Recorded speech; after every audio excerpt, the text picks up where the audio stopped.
Welcome. My name is Eve Moran, and I will be leading you through the second presentation in a short video series developed for school leaders.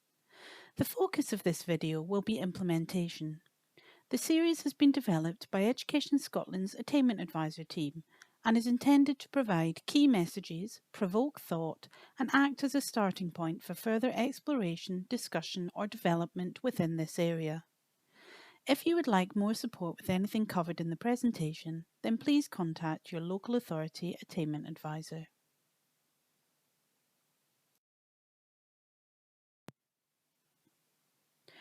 This short video aims to consider the meaning of implementation, the importance of implementation in delivering approaches and interventions that successfully close attainment gaps, implementation approaches, and key factors to support successful implementation.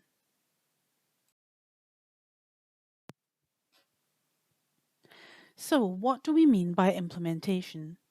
Implementation is a process of putting a decision or plan into effect. In terms of closing the poverty-related attainment gap, it is a process of ensuring that identified approaches or interventions are successfully adopted and delivered to ensure the best possible outcomes for learners and their families. Implementation science is the study of methods and strategies to promote the uptake of interventions that have proven effective into routine practice.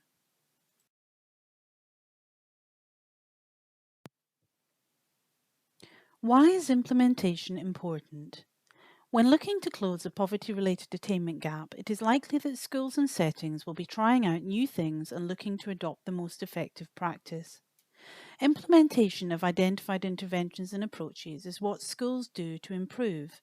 However, sometimes in the haste to do better for learners, new ideas can be introduced without full consideration of how the changes will be managed and what steps are needed to maximize the chances of success. This can have a detrimental effect on the overall success of an intervention and the outcomes for learners and families. As the quote says, the best idea is only ever going to be as good as its implementation.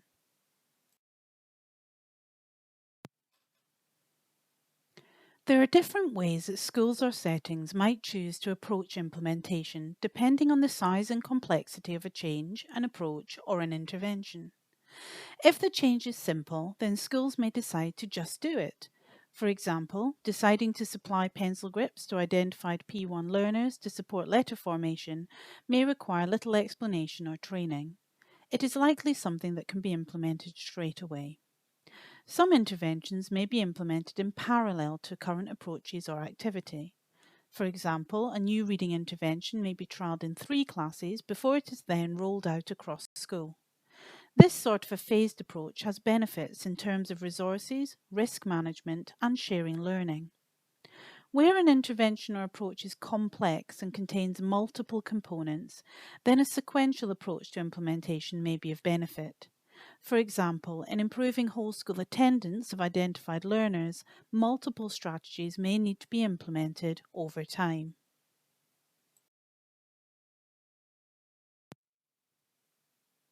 We will now look at some key factors highlighted on the screen and their role in supporting implementation.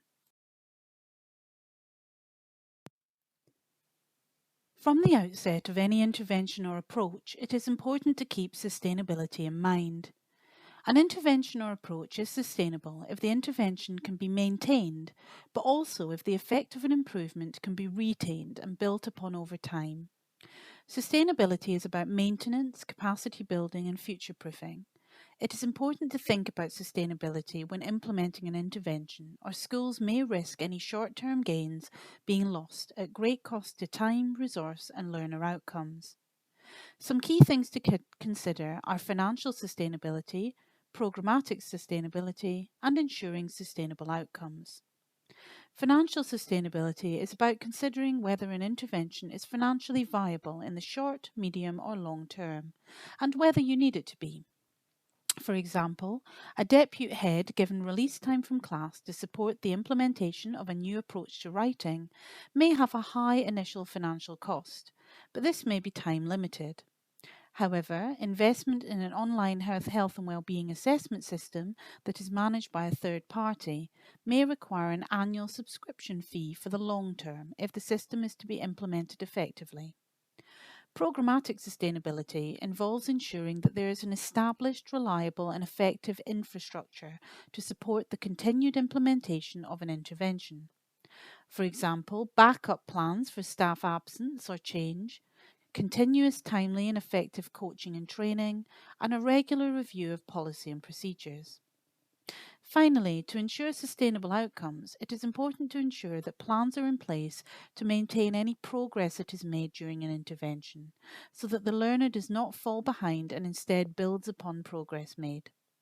This may involve linked application within universal provision, check-ins, or shared practice between practitioners and good transition practices.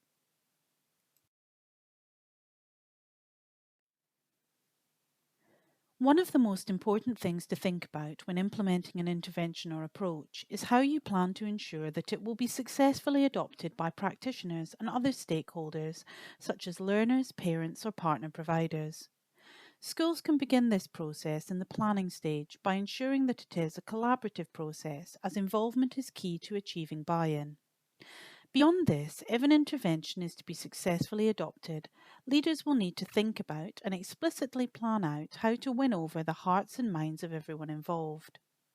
We often talk about data and evidence as winning over the mind, and stories are a human narrative inspiring the heart.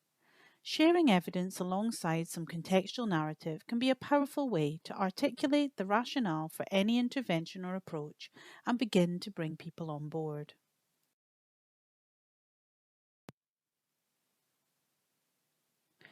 E.M. Rogers developed a theory that identified 5 key factors to consider if a planned intervention or approach is going to be successfully adopted or implemented in an organization. These are compatibility.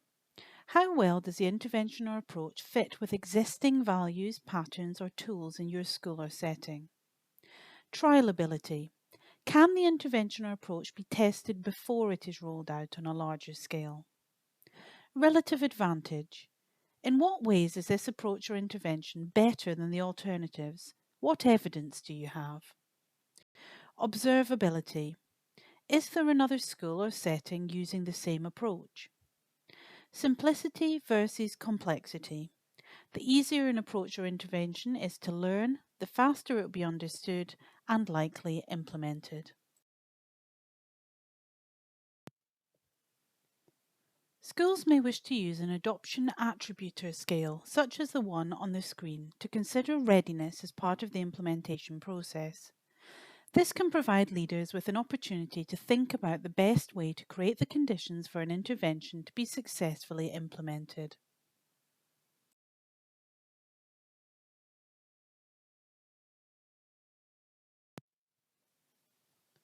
Another key factor is prediction.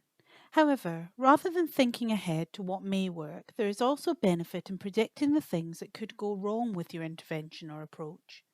This is something that Impact Wales have detailed in this sketch note and call a pre-mortem, a way of preventing or reducing the risk of failure by anticipating and mitigating or planning for any blind spots or risks in advance. A pre-mortem session might be carried out with staff. Leaders could ask participants to work in groups and ask them to imagine that there are many months in the future. Despite best efforts, the intervention has been a failure. Their role is to determine why and how the failure has occurred. Participants may be given a length of time to do this. Afterwards, themes can be grouped and any external factors beyond the participants' control eliminated. The remaining areas can be prioritized, perhaps using a scoring system. The final step is to identify any preventative actions needed to mitigate the highest priority areas.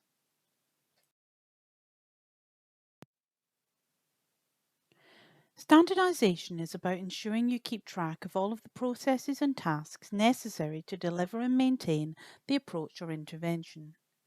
Make sure you align roles, responsibilities, and resources to each and include how often they need to be done, so that everyone knows exactly what is expected of them. Standardization will ensure consistency and clarity. It is important to ensure time is made to provide any professional learning or training required to successfully deliver an intervention or approach. Be aware that members of staff may have different needs. How will you identify and address these in a manageable way? As well as training, it is important that time is given for professional dialogue, time for staff to digest and discuss a new intervention or approach, time for them to ask questions or raise any points or issues. This time taken in the short term may ensure that obstacles are discovered and overcome quickly, and the interventions are delivered more consistently.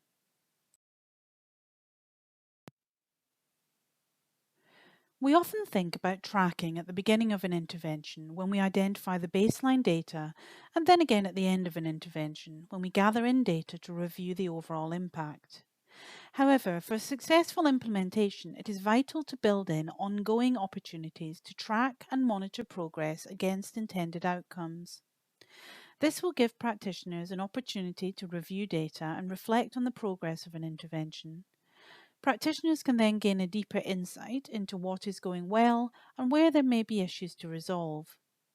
It will also ensure that schools have time to address any barriers or obstacles and increase the likelihood that outcomes are met.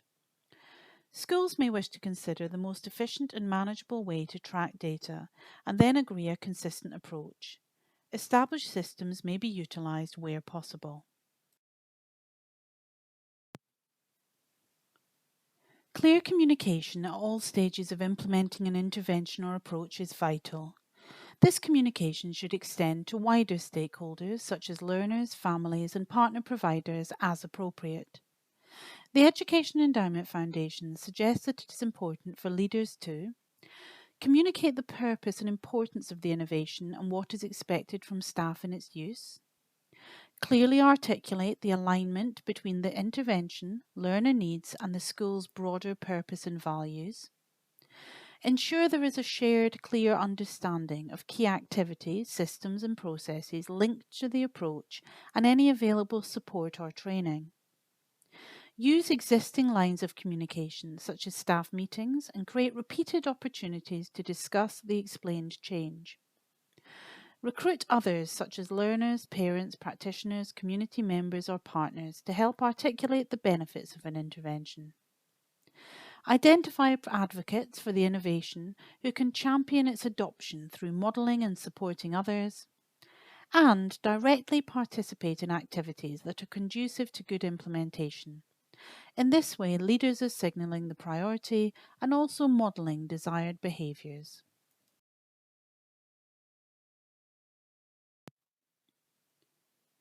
Finally, depending on your needs and context, you may decide to gather some of this information together in an implementation plan. If you choose to do this, it is important to keep this streamlined and manageable. There are different approaches to implementation planning.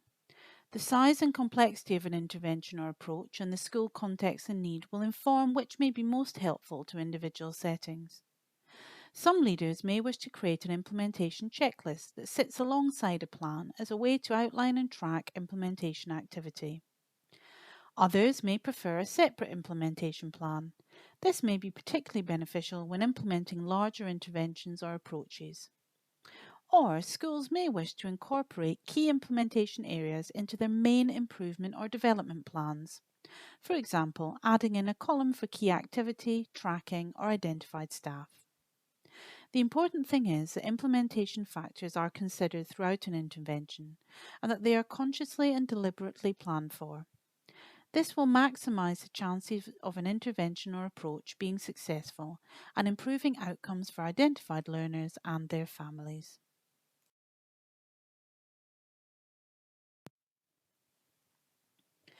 Thank you for watching the implementation short video. We hope that you found it useful. Further information, resources and online learning modules on implementation can be found on the websites that provide some of the source material for this presentation. These have been linked on the screen using a QR code.